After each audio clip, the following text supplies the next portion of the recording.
saya lagi tidak ingin tidur di rumah 3 hari, bolehkah saya menginap di sini? Boleh. Setelah 3 hari selesai, bilang, paman sesungguhnya saya tidak ada masalah dengan keluarga, tapi saya hanya penasaran mengapa Rasulullah SAW bersabda sebentar lagi akan datang calon penghuni surga dan yang datang selalu Anda. Sebentar lagi akan datang calon penghuni surga dan yang datang selalu Anda.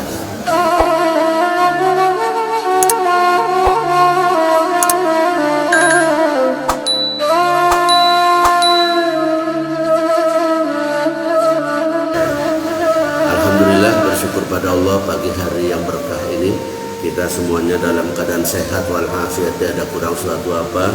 Allah takdirkan kita bisa berjamaah dalam sholat subuh kita, dilanjutkan bersama-sama membaca firman Allah ataupun baca hadis Rasulullah Sallallahu Alaihi Wasallam. Mudah-mudahan rangkaian ibadah kita pagi hari ini diterima, mendapatkan pahala dan diridhoi oleh Allah Subhanahu Wa Taala. Amin. Salawat dan salam semoga Allah limpahkan pada Nabi Muhammad Sallallahu Alaihi Wasallam, kepada keluarga, sahabat dan seluruh pengikutnya yang istiqomah dalam Islam. Mudah-mudahan kita di antara mereka, insya Allah. Amin. Pagi hari ini kita akan bersama-sama menghafalkan sebuah doa, yang doa ini menjadi ciri-ciri orang-orang yang diridhoi oleh Allah. Dulu sudah kita baca orang-orang yang diridhoi oleh Allah. Pertama Al-Muhajir, kemudian Ansor, kemudian disebutkan walladzina, dan orang-orang yang ittiba kepada Muhajir dan Ansor bi ihsan, orang-orang yang baik.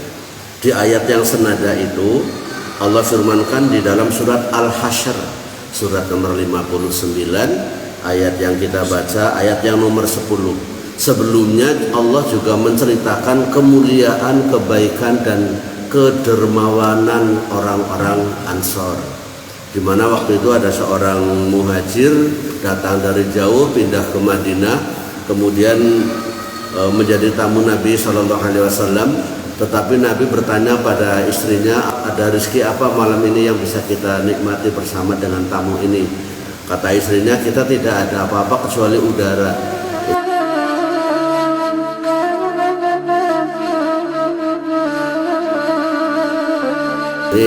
Ini kondisi pada waktu itu. Kemudian Nabi SAW ke masjid lagi menawarkan, siapa di antara kamu sekalian yang ingin menjamu tamuku ini?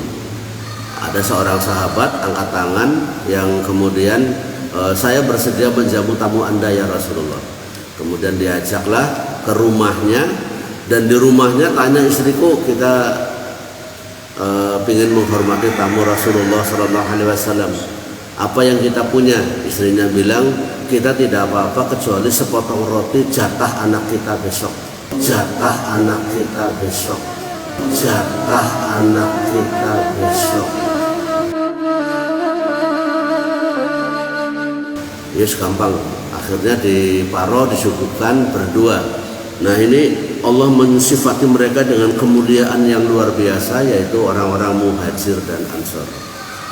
Kemudian di ayat 10-nya Allah berfirman, a'udzubillahi minasyaitonirrajim, walladzina ja'u min ba'dihim, dan orang-orang yang akan datang sesudah mereka, sesudah para Muhajirin dan Ansor, ini memiliki sifat yang baik pula, yang mereka itu yaqulun qailin, mereka berdoa, Rabbana ighfir lana wa li ikhwanina alladzina sabaquna bil iman.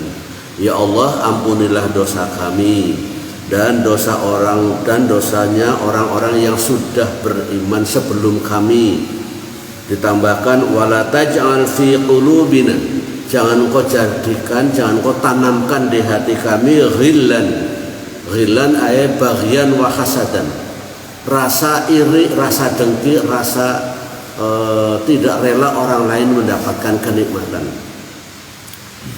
Ghillan untuk siapa? Kedengkian tidak boleh. Lilladzina amanu, tidak ada dengki kepada orang-orang yang beriman. Rabbana innaka raufur rahim, wahai Rabb kami, sesungguhnya engkau adalah zat yang maha santun dan maha kasih sayang.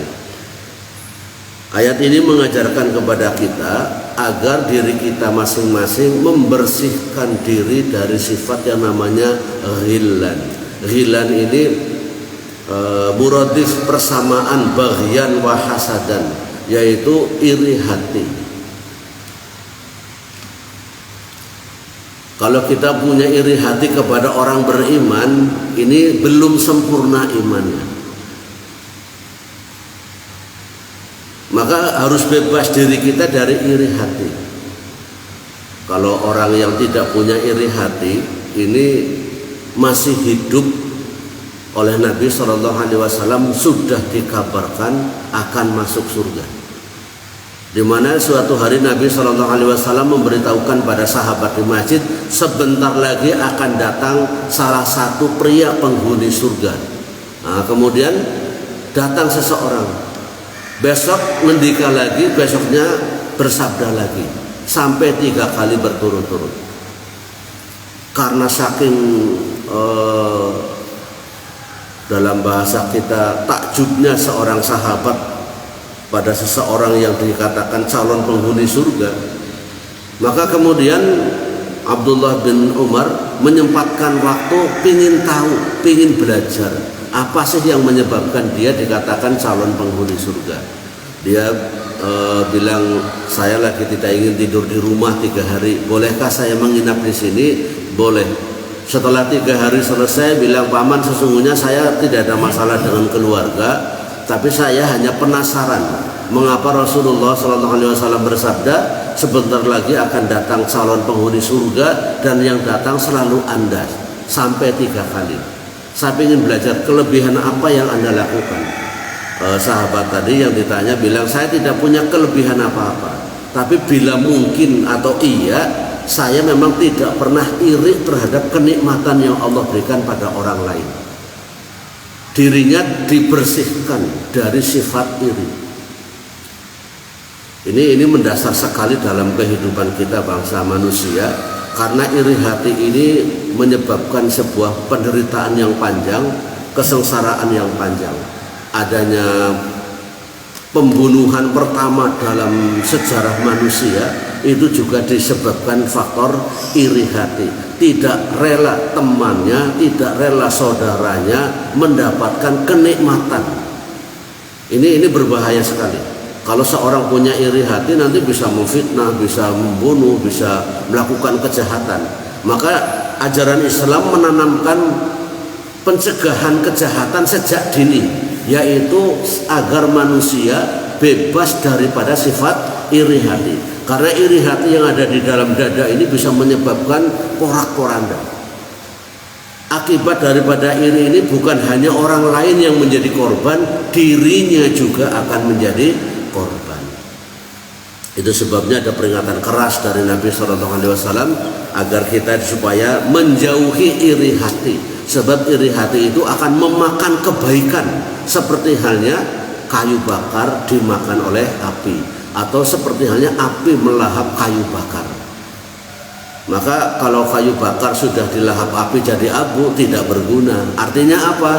Bahwa kebaikan kita, ibadah kita, ketaatan kita, kalau di dalam hati kita masih ada iri hati, maka kebaikan itu akan musnah, seperti kayu bakar tidak berguna setelah menjadi abu. Saudaraku sekalian, peringatannya keras dari Nabi SAW juga sering diulang-ulang dalam khutbah-khutbah, dalam kajian-kajian. Tapi kita akan lebih fokus kepada doa ini, yaitu bagaimana diri kita terhindar, diri kita dibersihkan dari unsur ghil, yaitu adanya tidak nyaman kalau orang lain mendapatkan kenikmatan. Kalau orang baik yang terbebas dari iri hati ini tidak pernah nyoal orang lain mendapatkan kenikmatan atau kebaikan. Ini iri hati ini bisa menimpa kepada siapa saja, karena memang ini penyakit yang bisa berkembang, bisa kambuh, bisa anfal sewaktu-waktu manakala dalam kondisi drop imannya. Itu sebabnya saudaraku sekalian, ayat ini mengajarkan kepada kita membebaskan diri dari berbagai macam kesulitan dunia, terbebas daripada persoalan-persoalan yang merusak ukhuwah Islamiyah. Bukan hanya ukhuwah Islamiyah, merusak persaudaraan dalam keluarga. Kalau dalam keluarga ada iri, ada hasud di antara satu di antara mereka, pasti akan terjadi persaingan, pasti akan terjadi sebuah kebencian. Bahkan iri hati ini berbahayanya adalah kadang diwariskan. Kebencian seseorang diwariskan pada anaknya, kepada saudaranya. Dia akan mencari teman yang lain supaya membenci orang tersebut. Itu dimulai dari iri hati. Maka bersama-sama kita memohon kepada Allah di waktu-waktu yang baik untuk diri kita khususnya terbebas daripada sifat iri, lebih khusus lagi lilladzina amanu, pada orang-orang yang beriman. Kalau kita memandang kebaikan, kelebihan ataupun prestasi yang dilakukan oleh generasi muda, misalkan kita sudah di atas 50 melihat ini ada anak muda kok energik, pintar, pandai, luas wawasannya, oh ini luar biasa. Kalau orang yang baik hati, alhamdulillah, nanti setelah saya tidak ada, sudah ada pengganti. Ini aset. Kalau ada orang lain punya profesi yang sama dengan kita, mungkin lebih baik dari kita, orang yang baik akan mengatakan ini aset masa depan. Tapi kalau orang yang punya sifat iri hati, oh ini berbahaya, ini posisi saya bisa tergeser, nanti saya tidak punya penilaian dari masyarakat lagi, yang akan dinilai hanya dia. Itu persoalannya adalah dia ternyata orang yang menyimpan iri hati tidak sedang beribadah kepada Allah, tetapi sedang menanamkan kebesaran di antara para manusia yang lain. Ini kesalahannya di situ. Maka kebaikannya hangus kalau dia memiliki sifat iri hati. Sebab yang dia lakukan bukan dalam rangka taat kepada Allah. Na'udzubillah min dzalik. Untuk itu mari pagi hari yang cerah dan indah ini kita memulai diri kita dibersihkan sebersih-bersihnya dari unsur iri hati, biar orang lain mendapatkan kenikmatan tidak soal. Karena ini kaitannya dengan keimanan, rukun iman yang nomor 6. Al-imanu bil qada wal qadar. Beriman dengan keputusan Allah, qadanya Allah dan takdirnya manusia. Sahabat Abdullah bin Mas'ud pernah menjelaskan inti daripada keimanan di situ adalah meyakini sesungguhnya ma asabaka lam yakun liyukhti'aka. Apa saja yang akan kamu dapatkan tidak akan meleset, pasti akan didapatkan. Begitu pula ma akhta'aka lam yakun liyusibaka. Apa saja yang akan meleset dari kamu tidak akan kamu dapatkan. Ini harus yakin, saya yakinnya bahwa segala sesuatu yang terjadi di dunia ini adalah bimasyiatillah, atas kehendak Allah. Maka kalau kita meyakini kenikmatan yang diterima sebelah, kenikmatan yang diterima teman kita, itu memang hak dia, nasib dia, rezeki dia. Karena memang kita iman kepada qada dan takdir, kita beres, aman. Tapi kalau menganggap mestinya saya yang dapatkan rezeki itu, ini seperti tidak yakin, tidak rela dengan qada dan takdirnya Allah Subhanahu wa taala. Pagi yang baik ini mari kita bersama-sama menghafalkan doa agar kita terbebas dari sifat ghil, baghyan wa hasadan, yaitu panas hati, iri hati. Ayatnya yang bisa dibuka nanti adalah surat Al-Hasyr, surat yang nomor 59, ayatnya yang nomor 10. Kita baca bersama. Bismillahirrahmanirrahim. Bismillahirrahmanirrahim. Rabbana ighfir lana wa li ikhwanina alladhina sabaquna bil iman ولإخواننا الذين سبقونا بالإيمان ولا تجعل في قلوبنا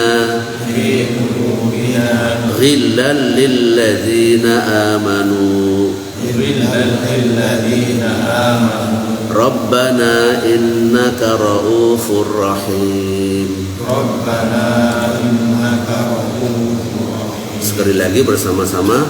Rabbana ighfir lana wa li ikhwanina alladzina sabaquna bil iman wa la taj'al fi qulubina ghillan lil ladzina amanu Rabbana innaka ra'ufur rahim. Allahumma arhamna bil Quran. Pagi hari ini kita ada sedikit pencerahan bagaimana kita membebaskan diri ini dari bahaya besar, yaitu iri hati. Banyak peringatan yang sudah kita dengar dari para ustadz kita, para mu'alim kita tentang ini. Tapi pagi ini kita fokusnya pada doa agar kita terbebas dari sifat iri hati. Semoga bermanfaat. Pertanyaannya di luar forum, terima kasih. Kita akhiri dengan bahasa kafaratul majlis. Subhanaka Allahumma wa bihamdika asyhadu an la ilaha illa anta astaghfiruka wa atubu ilaik. Untuk Anda yang mengikuti kajian ini sampai selesai, saya doakan sehat selalu, berkah rizki, akur keluarganya. Mudah-mudahan kita semuanya mendapatkan kebaikan dan kebahagiaan fid dunya wal akhirah. Amin. Assalamualaikum warahmatullahi wabarakatuh. Waalaikumsalam warahmatullahi wabarakatuh.